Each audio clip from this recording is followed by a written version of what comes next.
এটা IME change করে কি হবে এটা দেখো তো। এই ফোনটা ফার্স্টে খুলতে হবে। মাত্র একটি ল্যাপটপ আর একটি কেবল, ব্যাস কেল্লাফতে।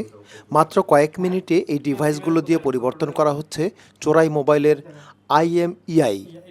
ফলে শখের ফোন চুরি হবার পরে থানায় জিডি করলেও সচরাচর আর মিলছে না সেই ফোন। বদলে যাওয়া ফোনগুলো আর উদ্ধার করে ফেরত দিতে পারছে না পুলিশ।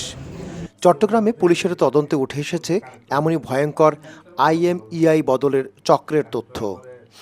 বিশেষ অভিযান পরিচালনা করে তাদের গোডাউন থেকে বিপুল পরিমাণ চোরাই মোবাইল, ডাকাতি ও ছিনতাই হওয়া মোবাইল উদ্ধারপূর্বক জড়িত 5 ব্যক্তিকে গ্রেফতার করেছে পুলিশ।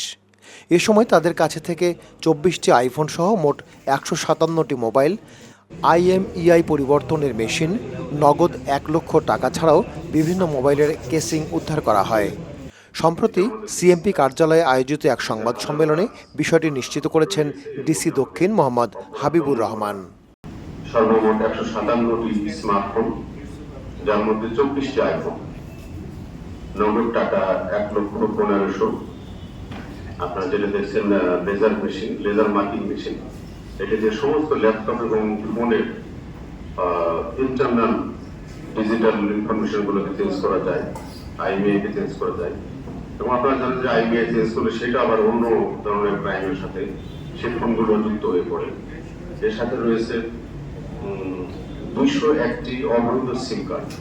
চোরাই মোবাইল এবং ছিনতাই চক্রের একটা মূল হোতা বাকি সোহেল সহ তার অন্যান্য যে সহযোগী আবু সাইদ, মোহাম্মদ শামীম, সাইফুল ইসলাম, জাহাঙ্গীর হোসেন ওরফে জাহাঙ্গীর মনি, সর্বমোট 5 জনকে আমরা গ্রেফতার করতে পেরেছি এবং তাদের কাছ থেকে আমরা এই ধরনের মামলা। গ্রেফতারকৃত আসামিরা হল জাহাঙ্গীর হোসেন, সোহেল উদ্দিন ওরফে পার্টি সোহেল, আবু সাইদ, মোহাম্মদ শামীম ও সাইফুল ইসলাম।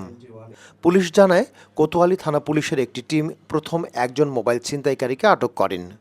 পরে তার দেওয়া তথ্যের ভিত্তিতে নন্দনকানন এলাকা থেকে পার্টি সোহেলের বাসায় অভিযান চালিয়ে চোরাই মোবাইল ও বিভিন্ন সরঞ্জামাদি উদ্ধার করা হয়। পরবর্তীতে তাদের দেওয়া তথ্যমতে বাকি আসামিদের গ্রেফতার করা হয়। পুলিশ আরও জানায় চক্রটি নিজেরাও চুরি ছিনতাইয়ের সাথে জড়িত। পাশাপাশি চোরাই মোবাইল সংগ্রহ করে সেগুলোর IMEI পরিবর্তন করে চড়া দামে বিক্রি করতেন।